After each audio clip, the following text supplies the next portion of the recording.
The Prophet sallallahu alaihi wasallam, Muhammad, he said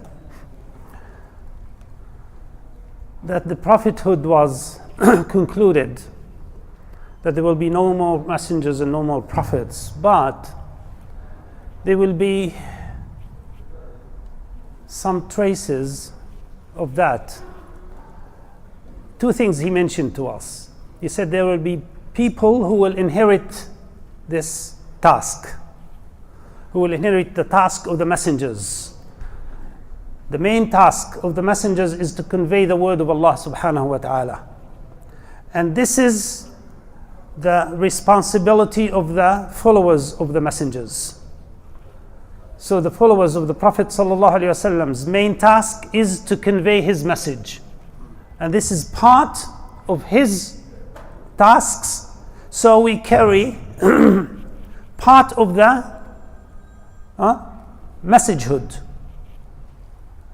by doing that. So, and of course on top comes the scholars, the knowledgeable people, as is said, al-ulama warathatul anbiya. The scholars are the true inheritors of the messengers, because they inherited the only thing left by the messengers. And the Prophet ﷺ said, we are not inheriting dirham or dinar. We're not leaving anything to be inherited but knowledge. So it's the knowledge. So whoever conveys the message is honored by one of the traits of prophethood. And in another hadith, the Prophet ﷺ said, the only thing left from prophethood, sort of experience, is the true visions. The only thing left of the prophethood experience, like what the prophets experience, is possibly the visions, the dreams. And he specifically mentioned it's part of 46 parts of prophethood. And if you recall, one of the ways of getting revelations was through vision as well. This is only for prophets. And if you recall the Prophet Ibrahim, the great prophet Ibrahim, when he saw in the dream that he has to slaughter or kill his son, and he took it as a order, because this is for prophets, this is not for us, not for anyone but the prophets. And the same thing for other prophets. So the Prophet ﷺ, Prophet Muhammad, said that the good vision, the good dream is part of prophethood experience. So if you see a good dream, be careful here, good dream, you are blessed with some experience of the prophets. And the Prophet continues by classifying dreams, to give us a clear instructions and guidelines here. The dream is one of three types. That's it. So no confusion about dreams. Number one is a gift from Allah subhanahu wa ta'ala. The dream could be a gift. This is the good dream. A good dream is a gift from Allah, is a blessing from Allah. This is type number one. So if you see a good dream, the Prophet ﷺ says, enjoy it and say Alhamdulillah. And only tell that dream to someone you like, to some person you love, or keep quiet.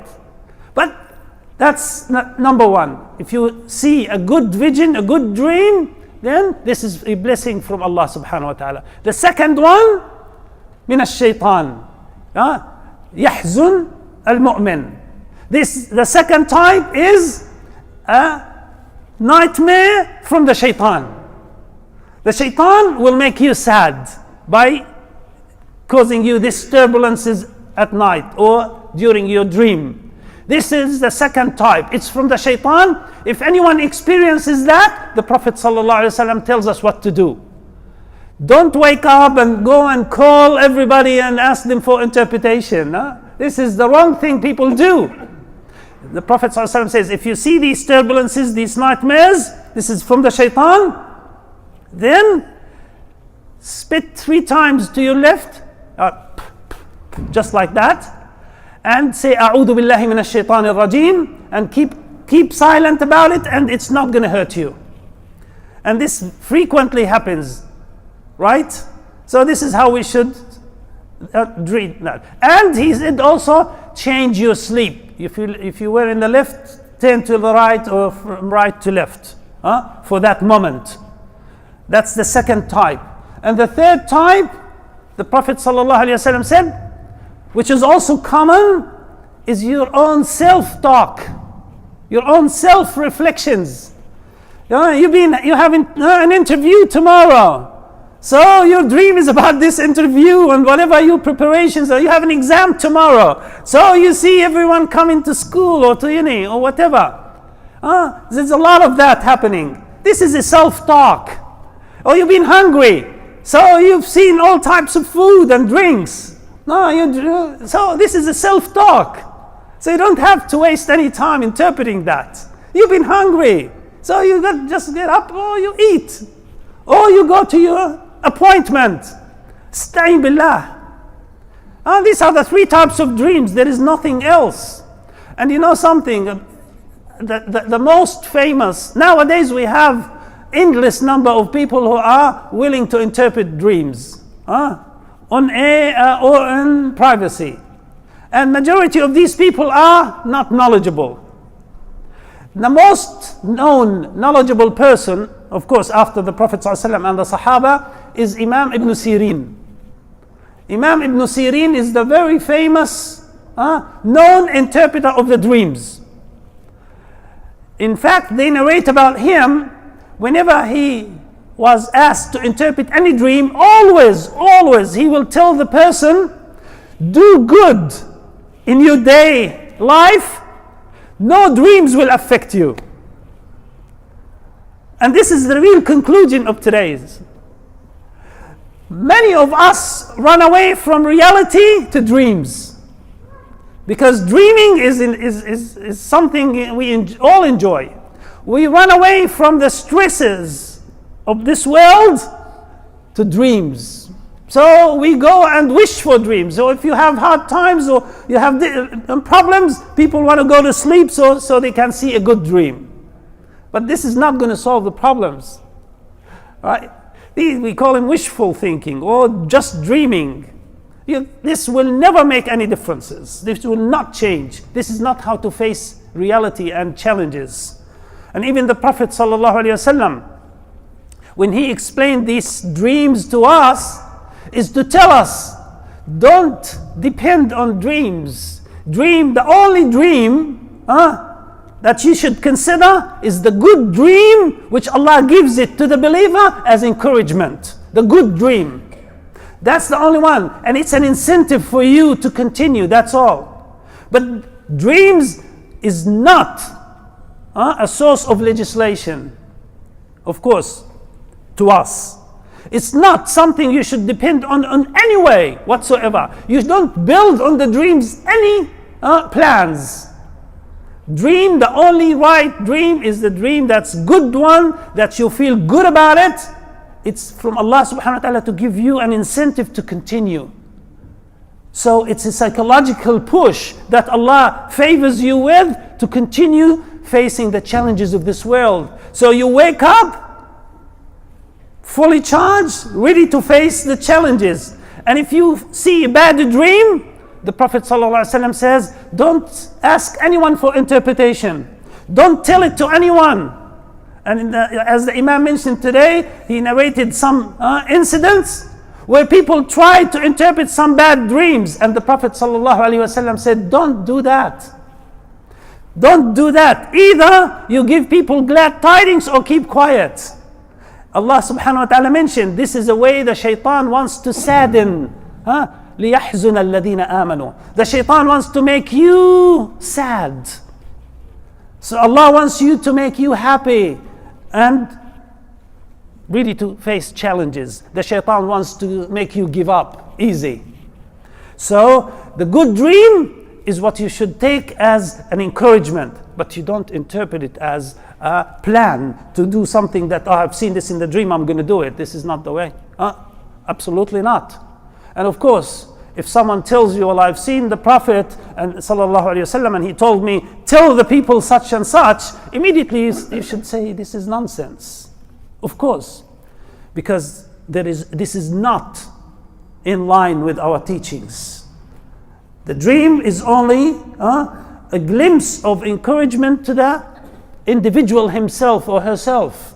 It's not a source of legislation. The Prophet ﷺ has already concluded his message completely. He did not forget anything to come back to us and ask someone to convey a message. No, the dream is a message for you. It's encouragement only. Anything else is from the shaitan to make you weak, to make you saddened. Don't worry about it. If you follow the instructions and the guidelines the Prophet ﷺ said, it will not hurt you. But if you try to interpret it, it will make you sad, of course. You have already took the measures to sadden yourself by taking this dream from the shaitan as a serious one. And the rest is all self-talk, so don't worry. Whether it happens in the night or in the day or in a dream or in the whatever, it's self-talk, it's nothing. So be serious, be realistic, face reality. Don't run from reality to dreaming, to wishing things that will never happen. Allah subhanahu wa ta'ala is there to help us. Ask Allah for help. As Imam Ibn Sirin said, Ahsin fi dunyak, do good in your day, nothing at night will hurt you. Nothing in the vision will affect you or sadden you, will hurt you. May Allah subhanahu wa ta'ala guide us to the straight path. May Allah make us know our deen and not to resort to meth and other ways that's away from our teachings in Islam. And of course, a lot of it happening nowadays. And a lot of people possibly waste their time and their efforts in interpreting dreams, which is really funny. We are an ummah, we are a serious ummah. We are an ummah that led the world one day in reality, not in the dream. We ruled the world by justice, by truth, by innovations, by providing to people solutions for real problems of this life, not in wishful thinking and gave them nonsense. So I think we need to follow the same, and Allah subhanahu wa ta'ala will give us the help with that. May Allah make this land safe and peaceful and all the Muslim lands. May Allah unite the Muslims to face the challenges of this world. Ameen ya Rabbil Alameen. Wa sallallahu wa barik ala Muhammad wa alayhi wa sahbihi ajma'in.